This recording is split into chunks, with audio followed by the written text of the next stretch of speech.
apparemment l'entrepreneur est passé en disant, eh bien, pendant la période de travaux, je vais quand même fortement diminuer la chaussée, voire barrer peut-être temporairement à la route. On n'en est pas là, ça fait partie d'un règlement général, pas d'un règlement de police qui sera adopté, mais bon, voilà, si... On n'a pas été contacté par ça en tout cas, dans tous les cas, les mesures seront prises. Il y a une crainte de la part d'un indépendant. On touche beaucoup de choses. Ok. Je pense qu'il y aura probablement à un certain moment une partie de la voirie qui sera, mais on reste sur les bâtiments tous les jours, c'est pas pour ça qu'on empiète sur la route.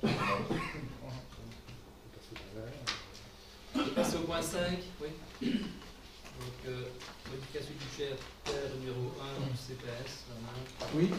La modification budgétaire vous est présentée à l'équilibre en recettes et en dépenses à hauteur de 5 811 549 €. Et cela grâce aux ajustements en interne et à l'injection du bonus du compte 2017 à hauteur de 188 107. Les éléments importants qui concernent la modification budgétaire 2018. Il s'agit principalement des indexations des salaires à partir du 1er octobre. Nous avons, je l'ai cité tantôt, dans les synergies, le projet expérimental de passage au statut de salarié des accueilleurs d'enfants conventionnés. Un troisième point important aussi, c'est le développement d'un second pilier de pension pour les agents contractuels. Un point également, il s'agit de la modification budgétaire qui doit acter en revenu d'intégration une hausse de 84 000 €, soit une charge finale à charge de l'entité locale de 35 000 €. Les revenus d'intégration étudiants doivent également subir une majoration de 40 000 €, soit un impact budgétaire final de 14 000 €. A noter qu'une indexation de 2% est d'application à partir du 1er septembre 2018. Pour l'ensemble des dépenses de transfert, c'est la somme de 86 607 € que notre bonus du compte 2017 vient autofinancer. Les dépenses de prélèvement, réalisation d'un prélèvement au service ordinaire pour des provisions pour risques et charges de 31 000 € concernant le deuxième pilier de pension. Il paraît opportun de créer une provision pour l'avenir. Avec beaucoup de sérieux, et je tiens, puisque tout le monde donne l'occasion, à remercier tout le personnel qui œuvre à cette mission-là. Je parle du travail, des travailleurs sociaux et administratifs au CPS, et j'y inclus bien sûr monsieur le directeur général qui est derrière moi. Mais il faut du boulot. Il y a des rotations dans le personnel. Oui, il y en a, mais nous savons qu'on pourrait le dire, parler au féminin chez nous. Il y a des messieurs, donc je ne vais pas le faire d'une manière exclusive, mais les dames, elles ont charge de famille, elles ont des enfants, elles ont des activités familiales aussi, qui font qu'à certains moments, elles préfèrent prendre du recul, des pauses carrière, et parfois aussi différentes raisons, peut-être aussi reliées à la charge de travail, qui font qu'elles préfèrent prendre un peu de recul de temps en temps, de manière à ce qu'il y ait des rotations. Voilà. Je n'ai pas d'autres réflexions par rapport à tes commentaires. Si j'en ai oublié, je peux revenir. Ce qu'il y a, c'est qu'on ne peut pas comparer une commune à l'autre. Il y a une commune ici tout près qui, à l'époque, il y a quelques années d'ici, avait ce qu'on appelait mini-mexés sur 3000 habitants. Nous, à la même époque, avec à peu près 10 000 habitants, on en avait une centaine. Donc, il faut pouvoir raison garder par rapport à ça. Durbuy attire beaucoup de touristes, mais il attire aussi beaucoup d'autres personnes. Ça, c'est une chose. Alors, une deuxième chose par rapport au personnel, tu dis, Eric, que le personnel travaille beaucoup. C'est un fait. C'est un fait. Mais dans des conditions qui sont parfois déplorables, hein, il faut le dire, que les locaux là-bas deviennent de plus en plus exigus par rapport au nombre de travailleurs, d'où l'importance de rechercher autre chose et d'aller chez les personnes-là. Et je pense que le CPS fait, je dis ça à la suite de Bernard, fait tout ce qu'il doit faire dans les mesures de ses moyens. Et on essaie d'être raisonnable.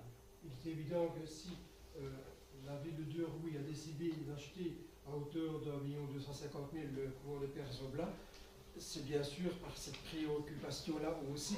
Il y a bien sûr une crèche qui se crée aujourd'hui, mais nous avons ce souci-là en tête et il nous faut le temps de le réaliser, mais c'est des moyens conséquents et on y arrivera. J'en suis certain qu'on arrivera demain à une meilleure gestion des locaux aussi parce que c'est nécessaire. Si on a acheté ce bâtiment-là, c'est parce que c'est bien nécessaire. Mais voilà. Je répondais simplement qu'on verra à la prochaine adaptation budgétaire, on arrivera peut-être aux 2 millions, tu vois. Mais tu as peut-être raison, j'espère que non. Donc ça me donnerait une marge de manœuvre. J'espère que non. On verra. Frédéric. Je voudrais bien répondre quand même parce que je crois qu'ici on n'est pas ici pour déjeter les deniers publics. Une intervention comme là, 1 600 000 et vous parlez tout de suite d'aller à 2 millions.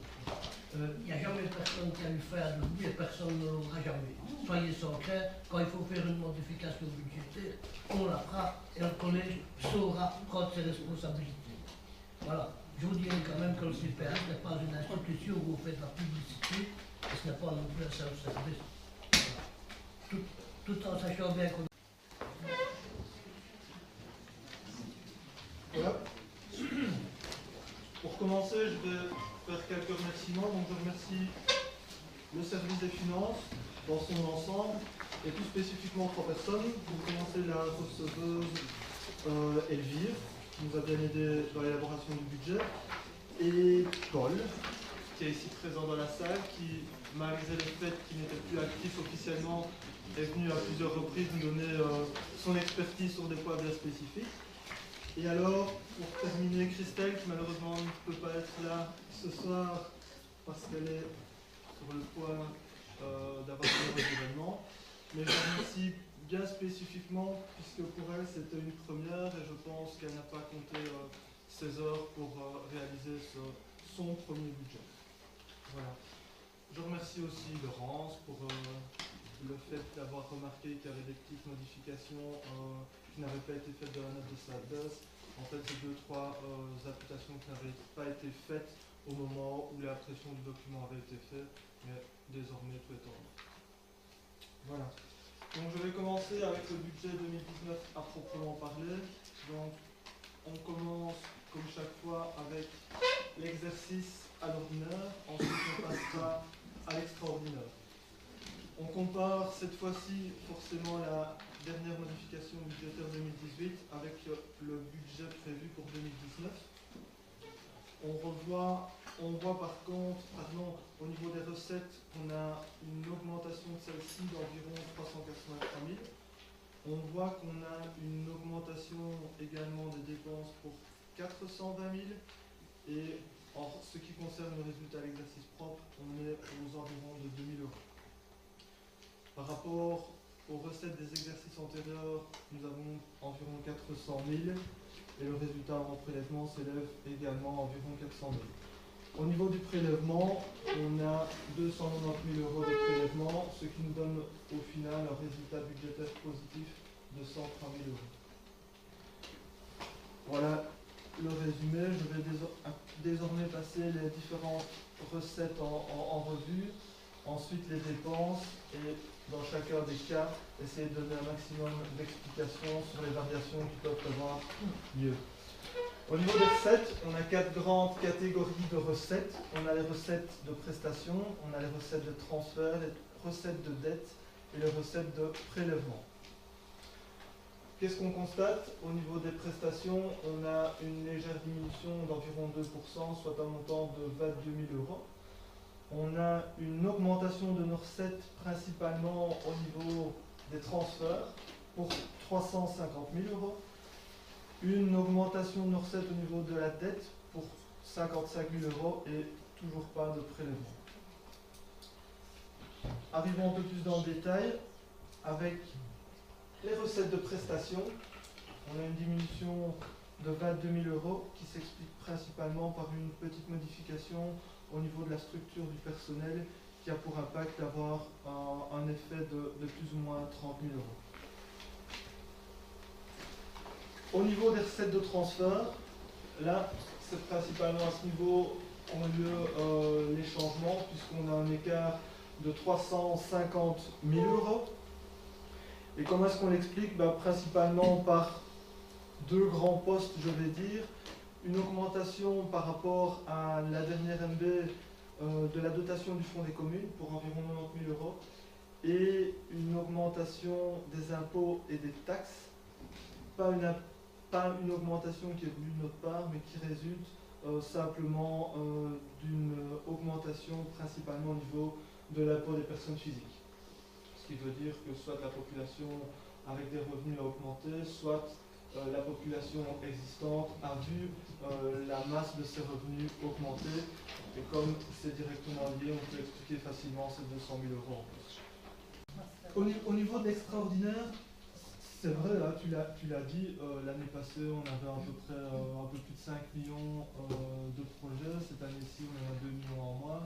Et tu peux regarder, si on regarde sur les 10 dernières années, c'est clair qu'on a des années avec des montants qui sont fort élevés, on a des années avec des montants qui sont plus bas. Et d'une année sur l'autre, on n'arrive pas à garder une moyenne, on ne sait pas garder une constante. C'est aussi en fonction des projets. D'ailleurs, pour la petite parenthèse, tu as parlé de la salle de Villers qui n'apparaissait plus dans le tableau. Pas forcément, parce que c'était un projet de 2018, donc on ne le remet pas dans Il doit être dans le tableau de tête alors. Non, c'est un projet qui était Il est pour fini. 2018. Donc, Il est terminé. et voilà. Ne me trompe pas. Hein. Voilà. Les montants sont engagés. Non, les montants sont engagés.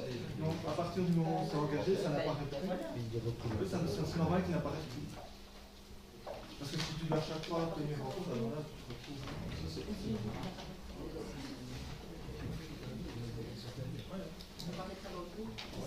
Rassure-toi, le financement est prévu. Tu verras quand on présentera le compte en il apparaîtra à ce moment-là. Au niveau de l'extraordinaire, c'est vrai qu'on peut se dire qu'on travaille toujours en ayant des montants fort élevés. Maintenant, je pense qu'on n'est pas dans des montants si élevés que ça, puisqu'on se réfère toujours à la balise, et cette balise, on la respecte toujours. Donc, on s'est fixé de ne pas la dépasser. Ici, on avait la possibilité d'aller jusque 200. On aurait même pu aller plus, hein, puisque je te dis, c'était 1200 euros sur 6 ans. Ici, on a vraiment essayé de se référer à la balise précédente, à savoir 180 euros. C'est vrai qu'on a dépassé un petit peu. Voilà, mais on est vraiment attentif à la chose. Au niveau de la diminution du montant des intérêts, c'est vrai que c'était 5 000, on est passé à 1 000. Il le sait aussi, la banque, l'argent placé rapporte plus énormément. Donc là, je pense que c'est en partie une grande explication.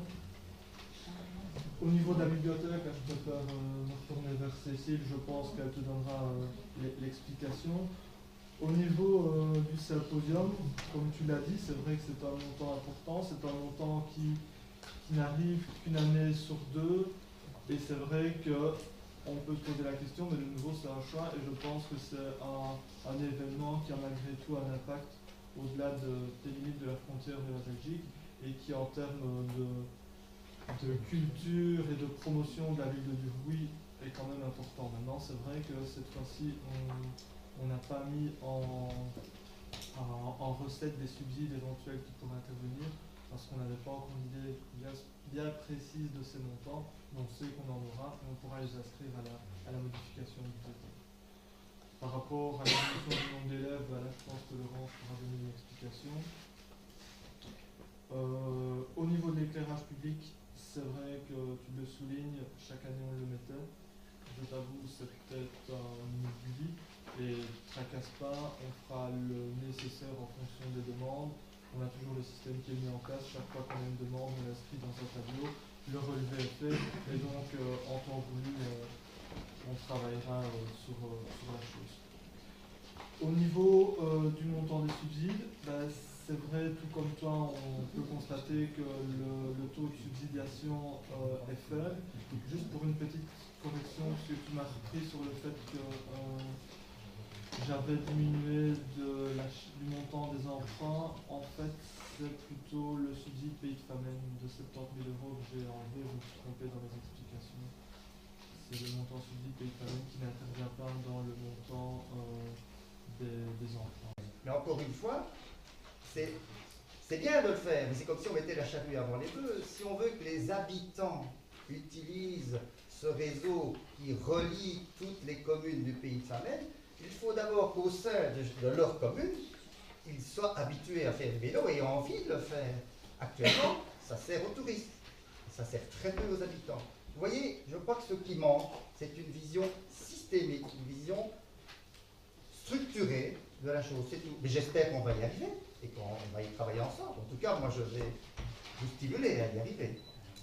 Eric, j'ai aucun souci pour On est d'accord. ensemble, hein, ça fait même très bien, mais je vais quand même te rappeler que depuis quelques dizaines d'années, je suis là depuis 88, en tout cas au collège depuis maintenant une quinzaine d'années, tu parles de ce qui n'a pas été fait, je peux te rappeler de tout ce qui a été fait. Et donc tout ce qui a été fait aussi a été l'objet aussi d'une réflexion avant cela. Il y a une dizaine d'années, on a fait le tronçon Beaumont-Barbeau. On vient de rénover entièrement le tronçon Barbeau-Durbuy. Tout ce qui a été fait dans le bois de Grand-Anse, c'est aussi il y a quelques années. Le projet du pays de Famenne qui se développe petit à petit répond aussi à un maillage. Bien entendu, on peut faire beaucoup de choses, Eric, mais tu sais très bien t'occuper des fonctions importantes, que tout ce que l'on réalise nécessite un budget. La préoccupation ici de la majorité, c'est de faire beaucoup de choses en gardant un budget en équilibre et en n'augmentant aucune taxe, ce qu'on a pu faire pratiquement depuis 25 ou 30 ans pour les taxes principales. Donc je tiens quand même à te rappeler, tu le sais bien, qu'on a fait beaucoup de choses. N'oublions pas de dire ce qui a été fait, et on parle ici de ce qui va être fait. Maintenant qu'on élabore ensemble un projet de développement de Valente pour les 10 ou 4 prochaines années, je n'ai aucun souci, mais sachons aussi évidemment que tout cela est conditionné au respect d'un équilibre budgétaire et aussi à des occasions de subsidiation qui, j'espère, continuera à venir par les prochains ministres que l'on aura. Et si à l'avenir, c'est bien probable, on a un ministre écolo à la région wallonne, je suis sûr et certain qu'ils seront généreux envers le public. Je pense un instant que tu tendras la main. Évidemment. Déjà, je te tends la mienne. Et donc je crois qu'on est d'accord. Ce qui serait bien, c'est qu'il y ait ce plan. Il n'y a pas ce plan pour le moment. Que vous ayez agi dans le passé, c'est certain. Que vous agissiez maintenant et dans l'avenir, c'est certain. Mais où allez-vous? Quel est ce plan global? Quel est ce plan structuré? C'est tout. C'est ça qui manque. C'est tout. Que vous ayez agi, je suis certain, je l'ai vu. Parce que la région wallonne a privilégié donc les différentes productions qui montent au niveau de la vallée de l'Ourcq. D'ici 2 ou 3 ans, on ira pratiquement à la France, à la Hollande. Il manque quelques maillons entre Beaumont et Amoir-Comblin. Et la commune de Durbuy a participé à la réflexion. Oui. Donc ne pense pas qu'on n'a pas réfléchi. Non, tout ça c'est fait sans réflexion. Dans la commune. Je pense que, j'ai pas de souci, Eric, apporte-nous quelques centaines de milliers d'euros dans les prochains mois, les prochaines années, on les dépensera ensemble. C'est des sommes à faire. Voilà, maintenant par rapport... Juste oui. par rapport au déplacement et en matière d'éducation, maintenant ça fait 12 ans que les enfants de 5e primaire donc, passent leur brevet cycliste. Donc il y a d'abord les habilités au sein de la cour de l'école, la lecture des panneaux, la compréhension des panneaux et puis leur apprendre à rouler au sein de leur environnement proche, trajet, domicile, école. Donc ça, il y a quand même un travail qui est fait, il y a des enseignants qui sont formés et on a été aidés par l'ASBL Provélo. Et ça fait, si je peux ajouter, ça fait 3 ans que l'ASBL Forum de la mobilité sensibilise les enfants à la sécurité routière et à la mobilité douce. Ça fait 3 ans qu'on met en place le défi Bike to School et plus de 20% des élèves se rendent à l'école à vélo pendant cette période-là. Ce serait bien que ce soit toute l'année, tu vois. Oui, bien sûr, mais ils poursuivent. Je veux dire qu'on effectue les comptages pendant cette période-là, mais vous pouvez constater que depuis 3 ans, le nombre de vélos augmente devant les établissements scolaires. Chouette. Et par rapport à ça aussi, avec le forum, il y a aussi un autre projet qui est d'utiliser les transports en commun quand c'est possible, le covoiturage. Il y a une sensibilisation qui a été faite au sein des écoles et des petits concours qui sont mis en place et qui motivent quand même bien les élèves et qui leur apprend à utiliser ce genre de mode de déplacement et ça fonctionne. Mais c'est en réitérant plusieurs fois ça qu'on va y arriver et je pense que si on prend les chiffres même d'il y a 6 ans et de maintenant, sont très favorables aux jeunes grands gagnants. C'est une éducation permanente et on va y revenir chaque année et je pense qu'on le fait. Et pour rebondir par rapport à ça, par rapport aux énergies et aux différents projets favorables à l'écologie, nos écoles sont quand même toutes en phase par rapport à la diminution des déchets. Et je pense que certaines écoles qui sont à 100%, d'autres à 80, d'autres à 90%, par rapport à les élèves qui ont tous une boîte à tartines, tous une gourde. Les berlingots sont interdits dans nos écoles. On a mis en place des fontaines à eau pour favoriser ça. Donc, il y a vraiment des gestes citoyens au quotidien qui sont appris, parce qu'on doit d'abord les apprendre aux enfants, et qui sont vraiment encouragés. Et on y arrive petit à petit, mais on y arrive. Et on frappe sur le coup tous les jours. Et dernièrement, il y a 2 de nos écoles qui ont été retenues dans un appel à projet de la fédération concernant zéro watt. Donc là, ils font un constat par rapport à leur école, par rapport au pic, par rapport à l'utilisation de l'énergie et à ce qu'on peut mettre en place pour la diminuer, l'énergie. Donc je pense moi, je veux pas, par exemple, les panneaux que nous avons mis sur l'école de Gommage, ça a été accompagné d'un projet pédagogique avec le groupe d'action locale, avec le GAL, et on ne fait jamais aucun geste pour pouvoir l'expliquer aux enfants pour que ça ait des répercussions et qu'ils le comprennent et ils en soient conscients surtout. T'as amplifié. Bah oui, bien d'accord. Alors je vais continuer donc quelques précisions. Voilà, tu parlais du taux de subside. Il existe aujourd'hui 2 catégories de travaux subsidiés. C'est le PIC, comme Freddy l'a dit, mais le PIC menait l'état d'études, et ce sont tous les grands projets subsidiés par le développement rural.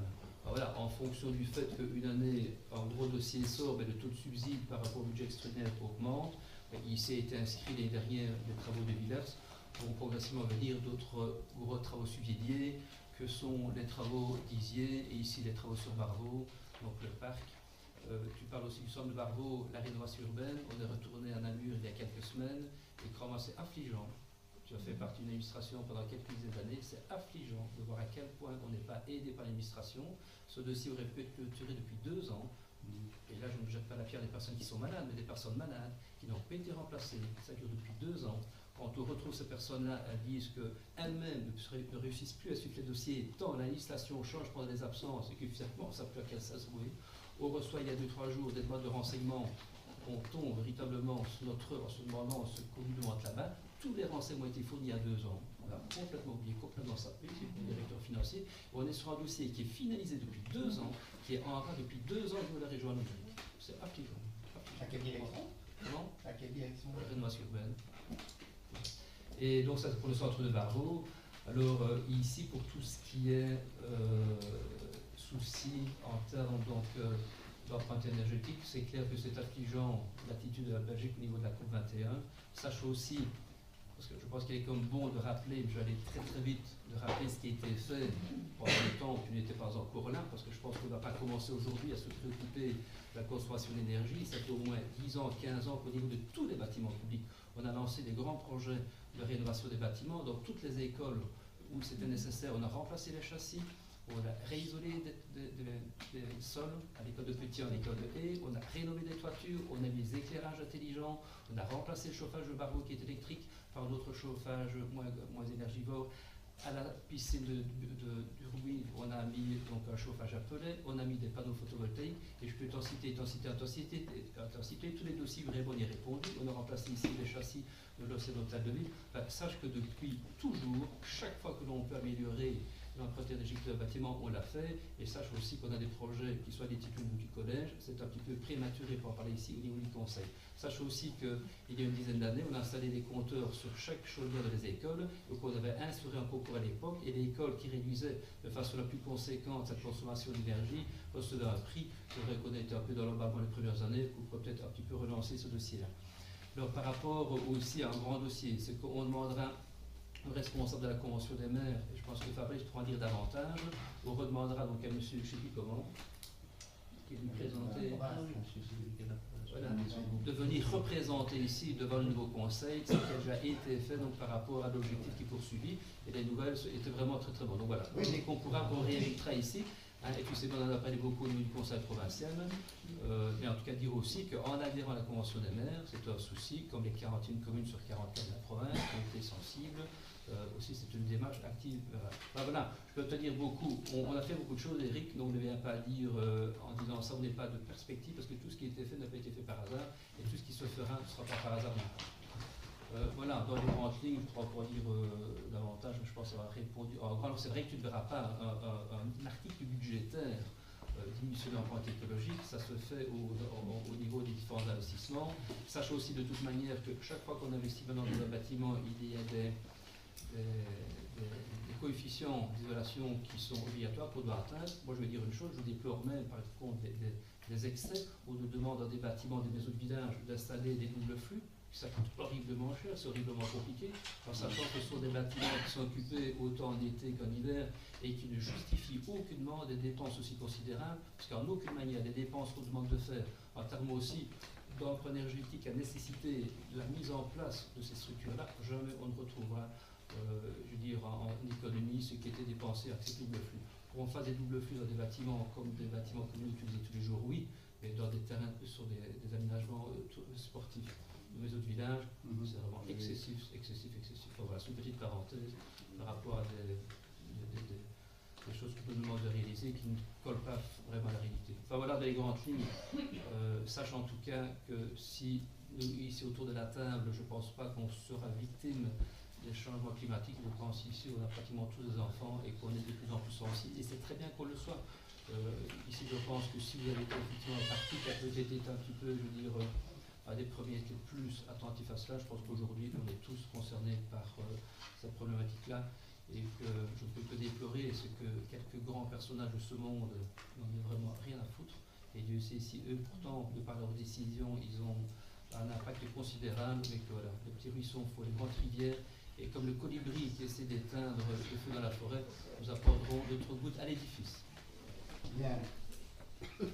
Je m'attendais à ce que tu pointes tout ce qui a été fait. Et évidemment, on voit tout ce qui se fait. Mais la Convention des maires, ce sont les habitants. Hein. Le résultat, c'est le fruit des investissements faits par les habitants. Pas uniquement. Oui, enfin, beaucoup par les habitants. Hein. Le résultat est là.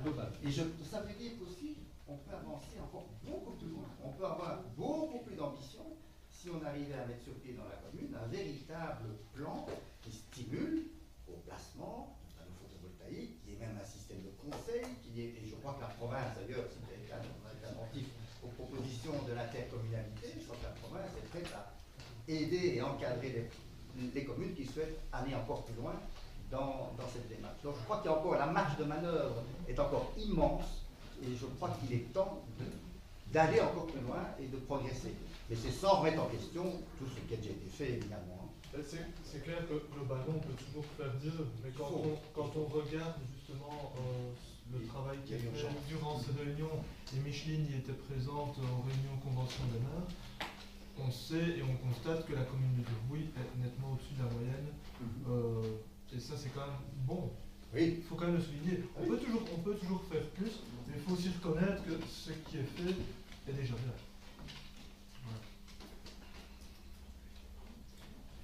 Et alors, je ne sais pas s'il y a encore d'autres questions ou remarques.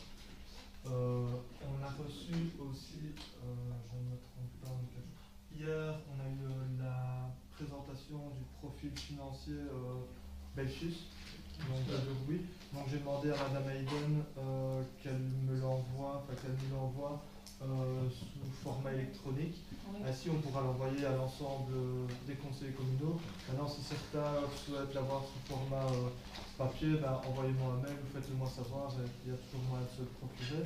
Et alors il y a quand même 2-3 chiffres qui sont intéressants de sortir de ce profil financier-là. C'est par exemple quand on prend la durée moyenne des emprunts de la ville de Durbuy, on est à 7,4 ans. Ce qui est quand même vraiment très très bas, parce que quand on regarde la moyenne sur la région wallonne, on est aux alentours de 15 ans. Donc c'est quand même déjà la preuve d'une bonne gestion à ce niveau-là, au niveau de la durée de la dette. On a aussi un graphique ici, c'est difficile de le montrer, mais vous aurez le document qui montre l'évolution du solde restant vie. Et on constate facilement qu'après 4 ans, on a remboursé la moitié de notre dette. Ça aussi, c'est un élément qui est vraiment intéressant à souligner. Les taux moyens de nos emprunts sont de 2,12%. C'est quand même des taux qui sont particulièrement bas. 2,12. Et si on prend les derniers emprunts qui ont été consolidés, à 5 ans on est à 0,52, à 10 ans on est à 1,1. Donc c'est quand même des taux qui sont vraiment très bas. Et ça, malgré tout, on est quand même toujours très attentif à maximiser les efforts faits à ce niveau-là. Voilà. Et tout ça, vous le retrouverez dans le profil financier une fois que Madame Hagen nous l'aura fait parvenir. Tu disais justement en représentant de l'institution qui produit ce produit financier que les derniers emprunts n'avaient pas été, enfin, qu'ils n'avaient pas emporté le marché, et on peut savoir qui l'a emporté. C'est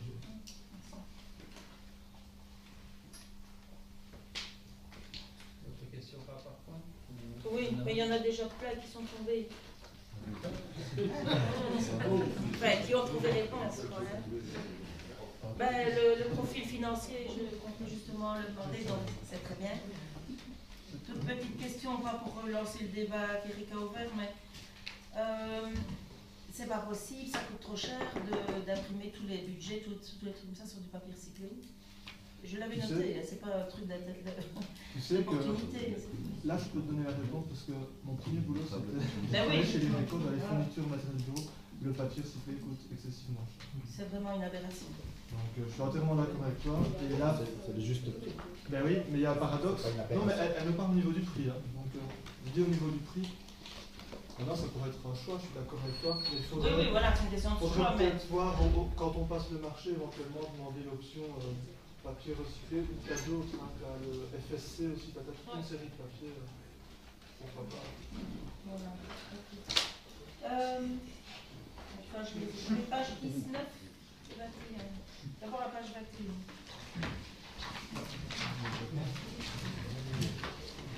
Je te l'enverrai par mail. Tout dépend sur quelle adresse. Voilà, dans les dépenses de transfert, le deuxième cadre. Donc ici, c'est quand on paye l'agent sanctionnateur de la région wallonne. Tu vois les 4 000. Oui. Ça, c'est la dépense. Donc forcément, si on a une dépense, qui sanctionne, c'est qui relève des amendes. Et alors, c'est peut-être une coquille, hein, comme tu l'as dit tantôt, mais si tu prends la page précédente, enfin, c'est 2 pages précédentes, la 19, tu remarques dans le deuxième cadre qu'il y avait en effet une recette de 8 000 € en 2018, et en 2019, il n'y a pas de recette. Est-ce que c'est pas un oubli d'inscription? Parce que si on dépense 4 000, si on sanctionne, j'imagine que ça rapporte quand même. Tout à fait. Ou en tout cas qu'on espère que ça rapporte. Oui, c'est un manque de concordance. Bonne remarque. Comment? Oui. Eh ben tu vois. On est positif. Merci Laurence.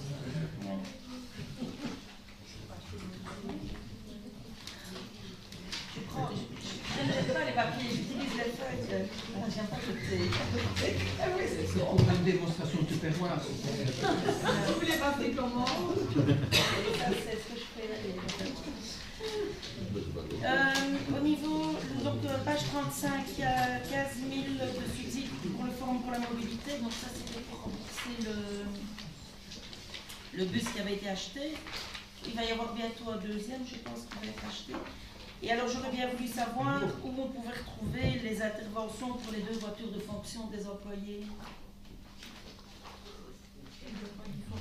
Oui. Le forum, c'est dans son budget du forum. C'est une à côté. Alors, frais de réception. T'es où? Oui, alors à la page 53, frais de réception et de représentation halte garderie. Je vois qu'il y a une augmentation. C'est dû. On est passé de 24 à 5. Oui, Il y a et puis on 13 000. et puis on remonte. C'est 13 100 qui sont passés à la page 42. Parce qu'au 729, enseignement primaire, c'est un jeu d'écriture.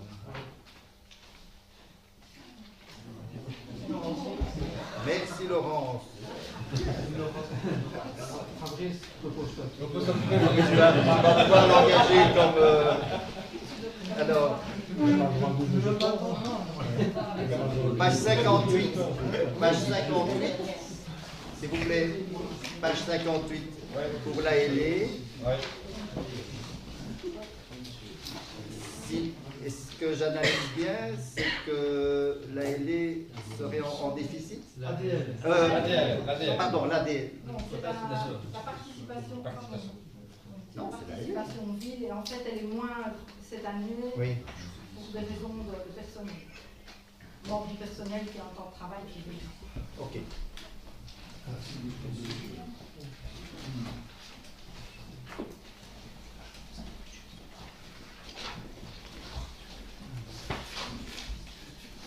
Alors, il est évident qu'à la page 53, donc j'y reviens, nous proposons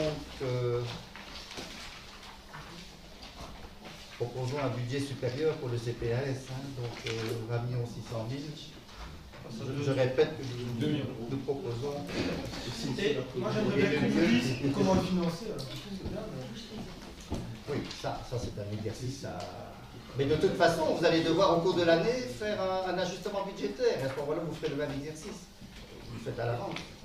Vous devrez le faire. Pourquoi? Mais non, pourquoi? Bon, ok, on verra.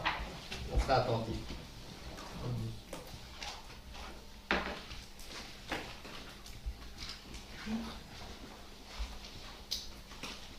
Voilà, ça c'est pour l'ordinaire.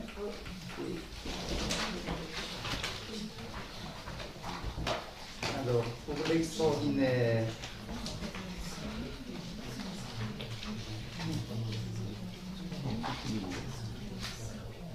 oui, page 87, je reviens sur les changements de l'éclairage public.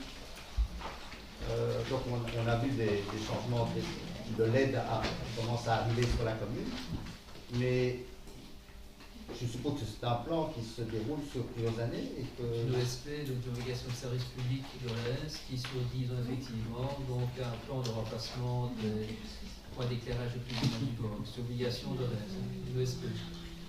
Ok. Donc tous les ans, il va y avoir un... C'est ça. Ok, quotidien. Ok. Pour vous dire que le délai de 10 ans est bien trop long. C'est énorme. Il a commencé le remplacement L'année dernière. 2017,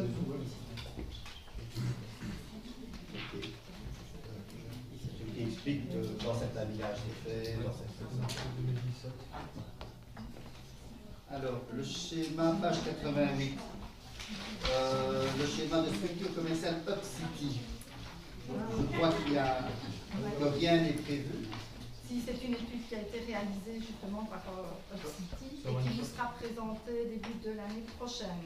Elle va être présentée, le résultat final va être présenté au collège fin janvier et puis ça vous sera présenté au conseil communal du mois de février probablement. Ok, bien. J'espère qu'on pourra en tirer des bons enseignements. Bon,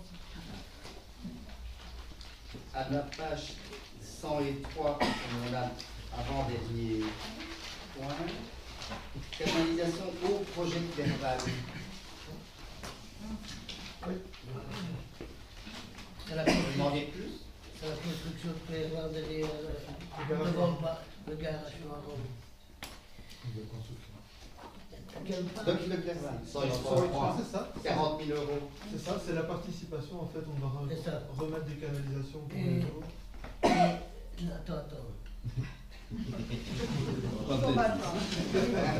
Étant donné que dans le plan HP, on a le projet de construire 10 appartements et il faut bien y conduire l'eau aussi, et c'est un marché conjoint avec Clerval, on paye chacun une partie. Voilà. C'est ça.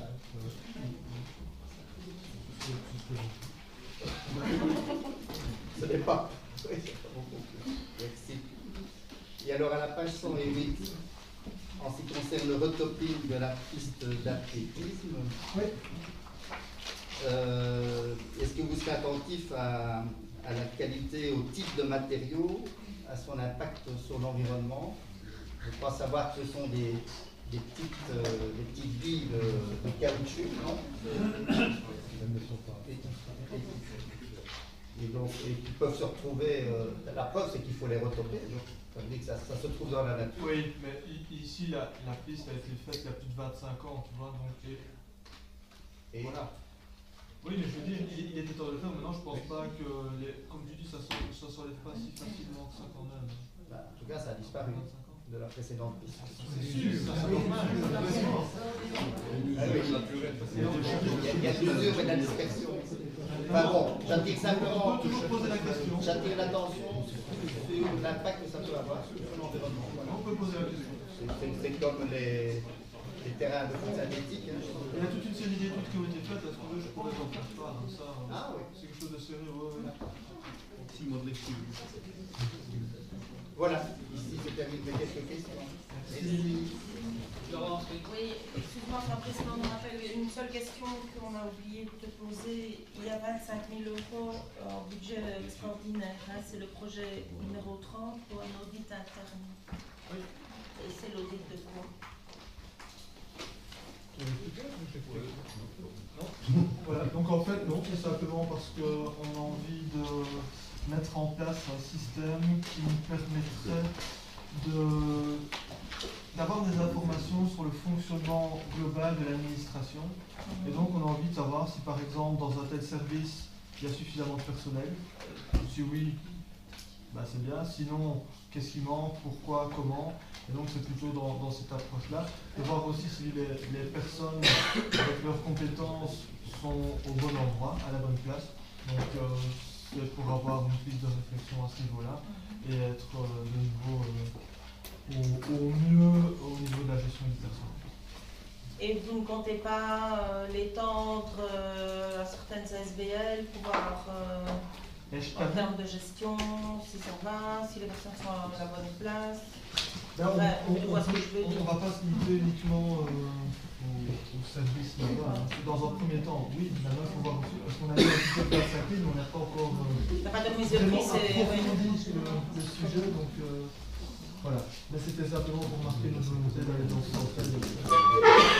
En extension de ça, le jour où tu as passé au conseil communal, comme quoi tous les 3 ou 4 mois, on devait maintenant publier l'état des comptes, etc. Donc tous les 3 mois, on vérifie avec Elvire, on fait la situation sur les comptes en banque. Voilà. Est-ce que cette obligation va exister aussi pour les ASBL?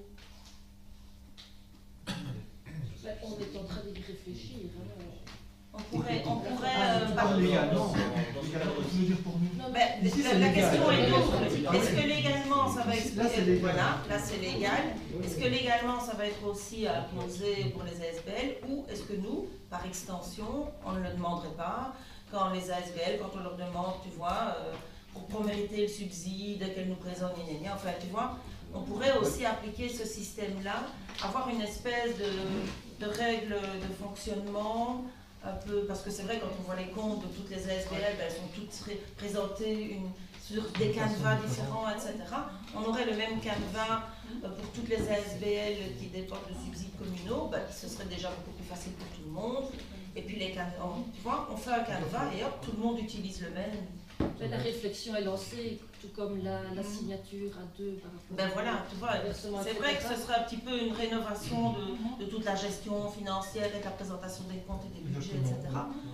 Ça pourrait être pas mal d'avoir la même chose au niveau de nos entités, quoi. Ouais.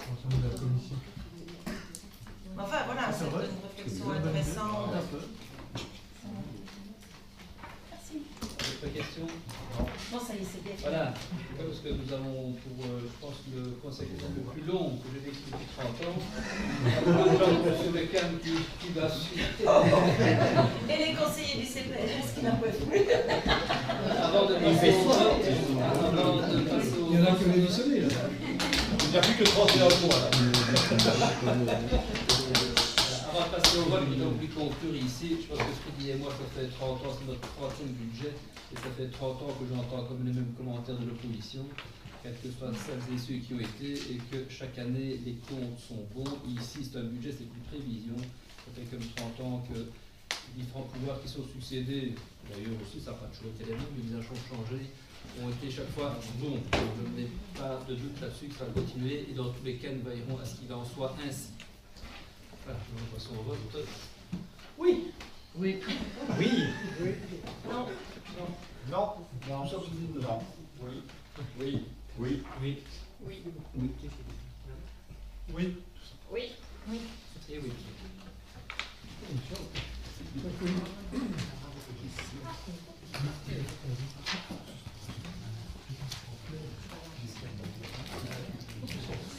Voilà, donc je demande à Fabrice de passer les points 10 à 14 qui concernent les points de budget de fabrique d'église.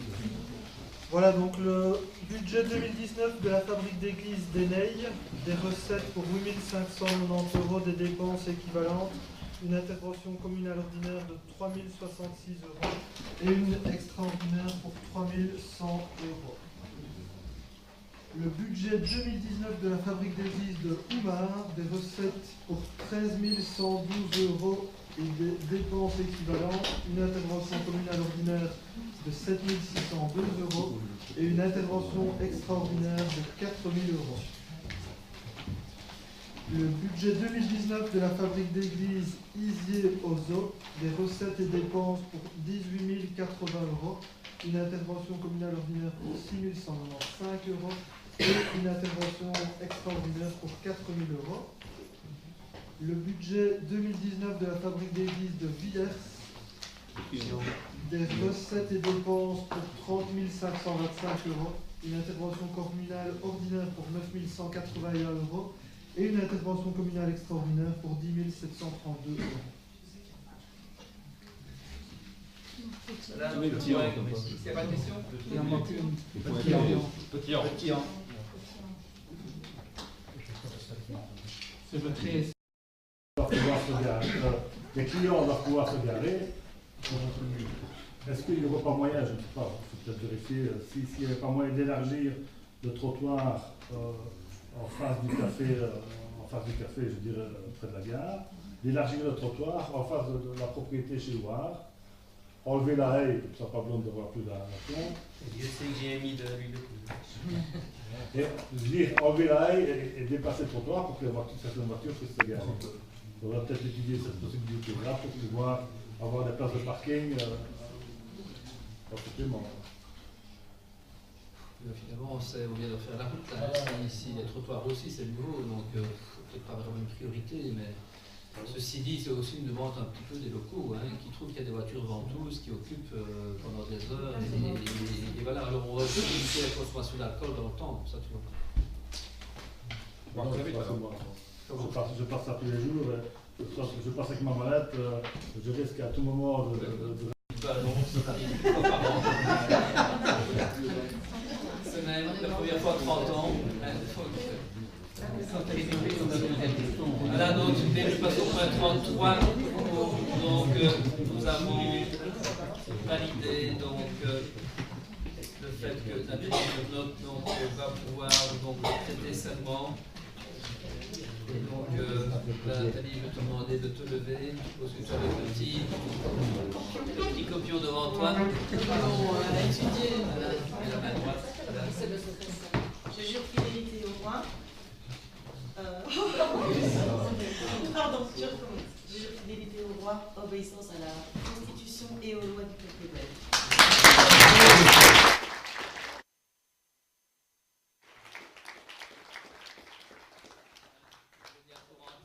Travail. Ici, nous avons eu également donc, de Bernard, donc nous proposons de sa démission donc, en date d'aujourd'hui de son mandat de conseil communal. Bernard.